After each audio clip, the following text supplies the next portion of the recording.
I'm Dick Fleming.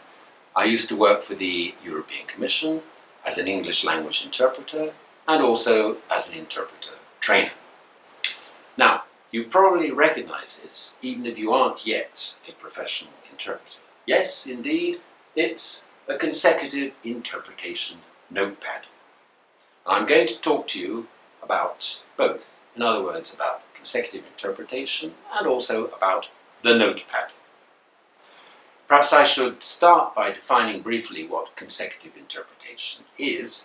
It's interpretation involving an interpreter being in the same room as the speaker, listening to what the speaker is saying and probably also taking notes on a pad like this, and then when the speaker has finished, only then does the interpreter deliver his or her interpretation. Now, I have to say that I've used a good few of these during my career.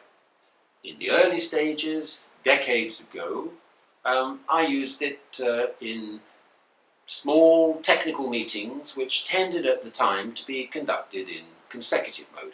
But even later, particularly on trips outside Brussels, I used to use it when interpretation was required just from the local language into English, and very often in a situation where we were miles from the nearest simultaneous interpretation facilities anyway, such as on an ostrich farm in northern Greece.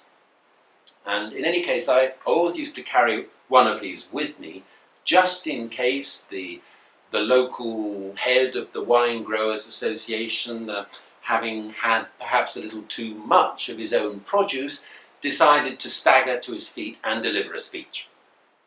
So you could say that the pad and the pen are the tools of the trade of the consecutive interpreter. Although in an emergency you can always grab a menu and scribble on the back of that, and in certain cases you might even be able to do a certain amount of interpreting without anything to write on at all. A bit like a trapeze artist performing without a safety net. But that's all right for the trapeze artist because he may want to display bravura to show how good he is. In our case, performing without a notepad is rather pointless. And in any case, if we're doing it just to show off, I would say it's even unprofessional. So the notepad is a useful tool, especially when speeches get longer and more rambling than the perfectly constructed little ditties served up by teachers of consecutive interpretation on interpreting courses. But they do this wisely, I think, because what they're trying to do with these perfectly constructed speeches is to get the students to develop their powers of listening, understanding, and analyzing. And they're quite right to deliver such perfectly formed speeches in order to get the students to develop these skills even before they've started taking notes. Because when they start taking notes, notes could be, and very often are, a distraction from the basic skills of listening, understanding, and analyzing. Because the key to successful interpreting, including consecutive interpreting, is up here. I would say it's here, here, and here, and not here. If I had my way, in fact, I think I would put a public health warning on a consecutive notepad. And it would be something like this. It would be a warning, this notepad could seriously damage your ability to interpret. That would be in capital letters. And then underneath that, I would put, please read the instructions carefully before use. So, what would be on the list of instructions for use? The first point would be, what matters is here and not here. And what matters above all, as I said before, is listening, understanding, and analyzing. 3 things. And point 2, don't write down anything until you've done all these 3 things. If you write something down that you haven't understood, the chances are that it'll be just as incomprehensible later when it comes to reading your notes. And also, if you start noting too early, you probably will be noting down something that you haven't fully understood or analysed. And you may also be writing fast and furiously, so much so that you're no longer listening properly to the speaker. You may also be writing too many words directly from the original speech, words which will be very difficult to get away from when it comes to reformulating naturally in your own language. And you may not even be able to decipher all the scribblings on the page later. As a result, your interpretation could well be wishy-washy, content-wise, owing to an insufficient grasp of the speaker's thought processes, and unconvincing form-wise, since you'll be groping around in a desperate bid to find inspiration from what are, after all, rather sloppy notes. Now, it sounds bad, doesn't it? So I think we'd better get back to what are hopefully constructive points in our list of instructions. Point 3. Note down the main ideas and the links between them. That is, the structure of the speaker's arguments, rather than the words he or she has used.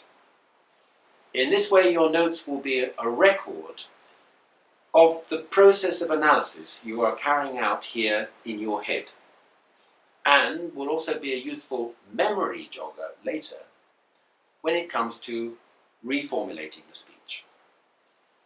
Another advantage of consigning this structure to paper is the fact that you'll be able to concentrate even more on what the speaker is saying at any particular moment, in the knowledge that you have a foolproof safety net to fall back on if your memory fails you. It's a bit like the sensible trapeze artist who has decided to have a safety net, and who can thus concentrate on what he is doing in the knowledge that he's going to be okay, even if things go wrong. Fourth point, note-taking is not an end in itself. None of the delegates in the meeting care at all what you write down on your notepad.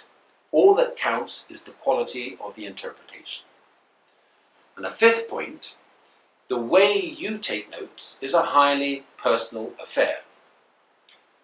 Teachers of interpretation like to give some basic tips about what and how to note, things that seem to work for them and other professional interpreters, and quite right they are to do so. Nevertheless, it's up to you to decide how to take your notes, since our minds all work in different ways, and it is bound to affect what we note down, which may be what we as individuals tend to forget, and also how we note it down. It's what suits us best. And this brings me on, finally, if I have time, to deal with a couple of frequently asked questions. Firstly, should I note down words or symbols? Well, it depends. It depends on the situation, and it depends on you. Words can be very useful, especially if they are keywords encapsulating the basic ideas. They can even be necessary when you need to quote what somebody has said later.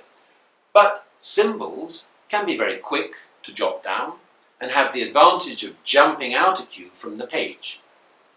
And if you use them regularly, they're like faithful friends. Secondly, in which language should I take my notes? In the source language, in the target language, or in the mix of the two? Again, I would say whatever works for you. I know interpreters who always note in English because it's shorter, even if they're interpreting from Macedonian into German. I do too, but of course I only ever worked into English, so it came naturally. But also the fact that I was noting in the target language enabled me to reformulate more easily.